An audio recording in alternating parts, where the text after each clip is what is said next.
Good morning मेरे प्यारे प्यारे बच्चों, कैसे हैं आप? आई होप आप सब अच्छे होंगे। आज मैं एक्सरसाइज 8.2 नाइन्थ क्लास की एक्सरसाइज का सेकंड क्वेश्चन करवा रही हूँ। ठीक है, जो एक्सरसाइज 8.2 पूरी की पूरी हमारे पास मिड पॉइंट थ्योरम से रिलेटेड रहेगी। आपने मिड पॉइंट थ्योरम नहीं की है तो आप एक बार मिड पॉइंट थ्योरम से रिलेटेड जो वीडियो है वो देख सकते हैं। मैंने काफ़ी ईजी तरह से उसको एक्सप्लेन किया हुआ है। तो चलिए, क्वेश्चन नंबर सेकंड में भी बहुत सारे बच्चों की प्रॉब्लम आती है, तो मैंने सोचा आज इसके ऊपर एक वीडियो बना ही देती हूँ। बहुत ईजी तरीके से करवा रही हूँ। हमारे पास गिवन क्या है, ठीक है, क्वेश्चन की स्टेटमेंट मैंने पहले से लिखी हुई है, ठीक है, और गिवन क्या है, प्रूफ क्या करना है, वो सब चीज़ें लिखी हुई है। चलिए एक बार रीड करते हैं। ABCD is a rhombus. ABCD हमारे पास एक रोम्बस है। PQR और S क्या है, मिड पॉइंट है सभी साइडों के। ठीक है, मिड पॉइंट है, इसका मतलब मिड पॉइंट थ्योरम का तो यूज करेगा ही। हमें प्रूव क्या करना है कि जो इनके मिड पॉइंट को ज्वाइन करने से, इनके मिड पॉइंट को ज्वाइन करने से एक क्वाड्रिलेटरल बनेगी। उस क्वाड्रिलेटरल को हमें क्या प्रूव करना है कि वो हमारे पास क्या रहेगी, रेक्टेंगल रहेगी। ठीक है, हमें उस क्वाड्रिलेटरल को रेक्टेंगल प्रूव करना है। ठीक है, तो चलिए उसको, गिवन क्या है मैंने लिखा है, ABCD एक रोम्बस है, PQRS हमारे पास क्या है, मिड पॉइंट है। हमें प्रूव करना है PQRS हमारे पास क्या बनेगी, उनको ज्वाइन करने से वो फिगर बनेगी, उसे एक रेक्टेंगल प्रूव करना है। रेक्टेंगल प्रूव करने के लिए, रोम्बस प्रूव करने के लिए, स्क्वायर प्रूव करने के लिए सबसे पहले हमें उससे क्या प्रूव करना होता है, सबसे पहले उस फिगर को प्रूव करना होता है कि वो हमारे पास क्या है, एक पैरेललोग्राम है। तो इसके मैं दो पार्ट बनाऊंगी। ठीक है, PQRS को रेक्टेंगल प्रूव करने से पहले मैं प्रूव करूंगी कि PQRS इज ए पैरेललोग्राम। मैंने इसको शॉर्ट फॉर्म में लिख दिया। PQRS क्या है हमारे पास, एक पैरेललोग्राम है। ठीक है, फिर सेकंड पार्ट, PQRS एक पैरेललोग्राम बन गई। पैरेललोग्राम से रेक्टेंगल प्रूव करने के लिए मैं उसका क्या दिखा दूंगी, ईच एंगल इज 90 डिग्री। उसका हर एंगल क्या दिखा दूंगी, 90 डिग्री। तो वो अपने आप में क्या बन जाएगी, रेक्टेंगल। अब आप कहोगे कि मैम ईच एंगल 90 तो स्क्वायर का भी होता है, तो क्या वो स्क्वायर नहीं बन जाएगी? नहीं बन जाएगी भाई, मैंने उसके ऑल साइड्स को इक्वल नहीं दिखाया। यहाँ पैरेललोग्राम बनी PQRS। ठीक है, PQRS एक पैरेललोग्राम बनेगी, तो पैरेललोग्राम के अपोजिट साइड इक्वल और पैरेलल होंगे। तो इसका मतलब यहाँ से केवल उस PQRS की जो मैं बात कर रही हूँ, PQRS, ठीक है, ये जो फिगर है PQRS, ठीक है, इसकी अपोजिट साइड ही हमारे पास इक्वल आई। ठीक है, स्क्वायर होता तो चारों के चारों साइड इक्वल आती से। और फिर मैंने क्या दिखाया कि ईच एंगल इज 90 डिग्री। तो ये तो रेक्टेंगल की कंडीशन होगी। समझ में आया? ठीक है भाई, ये मैंने, मेरी साइड थोड़ी सी टेढ़ी चलेगी। ठीक है, इस चीज़ को इग्नोर करना।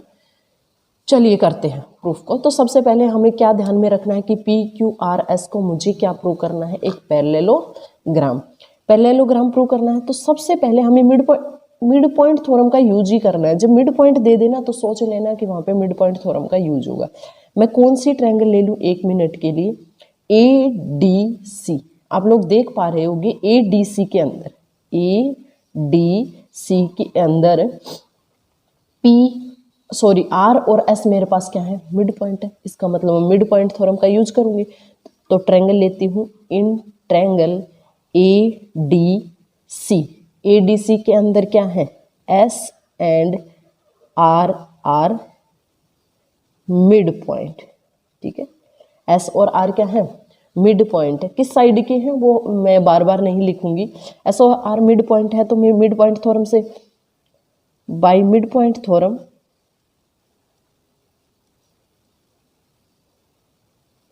मिड पॉइंट थ्योरम से मेरे पास क्या आ जाएगा, बोलो। ये जो ट्रायंगल है इसके अंदर SR, इधर से करके दिखाऊं मैं, SR किसके पैरेलल रहेगा, AC के पैरेलल रहेगा और इसका हाफ होगा। ठीक है, तो SR is parallel to AC and SR is equal to half of the AC। अभी तक मिड पॉइंट थ्योरम बार बार क्वेश्चन में यूज हो रही है, इतने में तो याद हो गई होगी। ठीक है, इसी तरह से इसको मैं वन पार्ट दे दूं। ठीक है, इन ट्रायंगल, दूसरी ट्रायंगल लूंगी कौन सी, ABC। इन ट्रायंगल ABC के अंदर क्या है, P and QR mid point. किसके मिड पॉइंट है? Of side A B and B C. मैंने चलो यहाँ पे लिख दिया, ए बी और बी सी साइड के हमारे क्या रहेंगे? मिड पॉइंट रहेंगे। ठीक है, तो मिड पॉइंट रहेंगे तो आगे चलो करते हैं इससे आगे। P और Q मिड पॉइंट आए तो PQ क्या आएगी? Parallel to AC। PQ parallel होगी AC के and PQ is half of the AC। इसको मैं इक्वेशन 2 नाम दे देती हूँ। ठीक है, फ्रॉम इक्वेशन 1 और 2 आप क्या देखोगे? फ्रॉम इक्वेशन 1 एंड 2, इक्वेशन 1 और 2 से आपको क्या मिलेगा?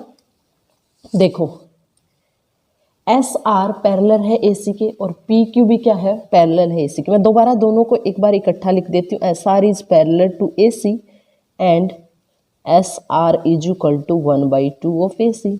और दूसरा क्या था? PQ is parallel to AC and PQ is equal to 1/2 of AC। ठीक है, इन दोनों की राइट हैंड साइड इक्वल है, यहाँ भी राइट हैंड साइड इक्वल है। इसका मतलब इनको आपस में इक्वल और पैरेलल होना पड़ेगा। तो this implies that S R is parallel to P Q and S R is equal to P Q. S R है वो पी क्यू के पैरेलल भी होगा और एस आर क्या होगा? इक्वल भी होगा पी क्यू के। ये इक्वेशन 3 हुई। ठीक है, अब आप ध्यान से देखो, एस आर जो है वो पी क्यू के पैरेलल भी है और इक्वल भी है। जब किसी क्वाड्रिलेटरल का वन पेयर इक्वल और पैरेलल आ जाता है तो वो अपने आप में क्या बन जाती है? Parallelogram. This implies that P Q R S हमारे पास एक पैरेललोग्राम बन गई। तो इसका मतलब हमारे पास जो रेक्टेंगल प्रूव करने का जो एक पार्ट हमें प्रूव करना था, सबसे पहला P Q R S is a parallelogram, वो हो जाएगा। ठीक है, तो from equation 3 we can say that if one pair of a quadrilateral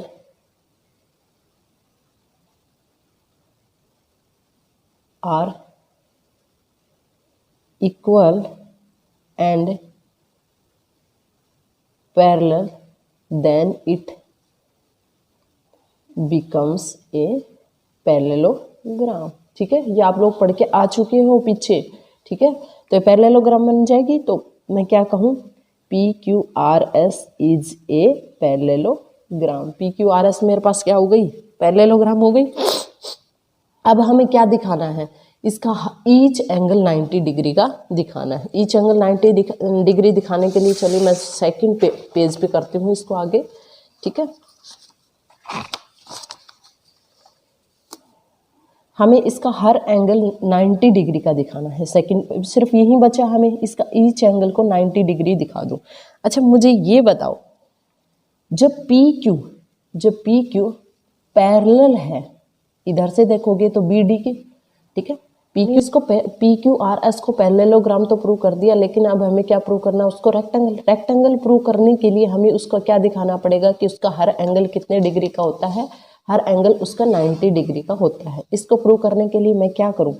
आप देख रहे होंगे कि जब मेरे पास एस पी है वो पैरेलल है बीडी के, पैरेलल है ना बीडी के। ठीक है, मुझे बताओ, जब दो लाइनें आपस में पैरेलल है तो क्या मैं इनके इतने इतने छोटे छोटे टुकड़े लूं इनमें से ही, तो क्या वो पैरेलल नहीं होंगे? पैरेलल होंगे ना।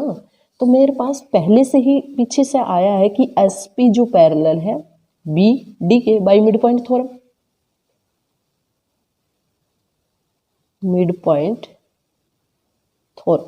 ठीक है, एस पी पैरेलल है बी डी के, तो क्या इसका टुकड़ा मैं लेना चाहूँ पी एम? ठीक है, मैंने इनको नाम दे दिया था। तो पी एम है वो पैरेलल नहीं हो जाएगा क्या? किसके? ओ एन की। इसका भी मैंने एक छोटा टुकड़ा उठा लिया, इसका एक छोटा टुकड़ा उठाया ये वाला, इसका एक छोटा टुकड़ा उठाया ओ एन के। तो इसको मैं इक्वेशन 3 नाम दे दूं। ठीक है, इसी तरह से मैं दूसरी साइड से देखती हूँ। पी क्यू किसके पैरेलल है? P Q is parallel to A C. ठीक है, P Q is parallel to A C किसका यूज करते हुए? By mid point theorem. By mid point theorem. तो मिड पॉइंट थ्योरम का यूज करते हुए हमारे पास फिर से वही बात है, जब ये टुकड़ा इस लाइन के पैरेलल है तो इसका एक छोटा टुकड़ा पी क्यू का छोटा टुकड़ा मैंने लिया पी एन, और इसका छोटा टुकड़ा लिया मैंने ओ एम। ठीक है, ये भी आपस में पैरेलल होंगे, इसका नाम दे दिया मैंने फोर्थ। ठीक है, फ्रॉम थर्ड और fourth, from third and fourth आप लोग क्या देख पाओगे, थर्ड से हमारे पास क्या आया, थर्ड से मेरे पास आया P M is parallel to O N, और यहाँ से आया P N is parallel to O M. ठीक है, इस वाली फिगर में जो पी एम है वो पैरेलल है ओ एन की, और पी एन है पैरेलल की ओ एम की। तो दिस इम्प्लाइज दैट यहाँ से क्या आ गया, P M O N is a parallelogram.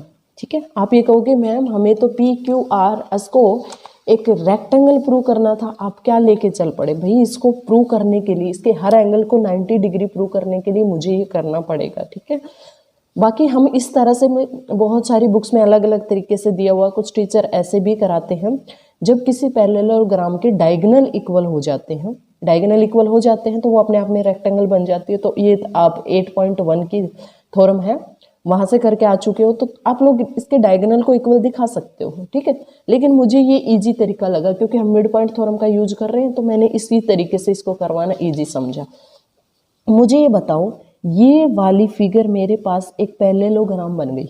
ठीक है, और रोम्बस के डायगोनल एक दूसरे को कितने डिग्री पे काटते हैं, 90 डिग्री पे बाइसेक्ट करते हैं। ठीक है, तो ये एंगल मेरे पास एंगल कौन सा, angle M O N is equal to 90 degree. Reason क्या रहेगा, डायगोनल ऑफ रोम्बस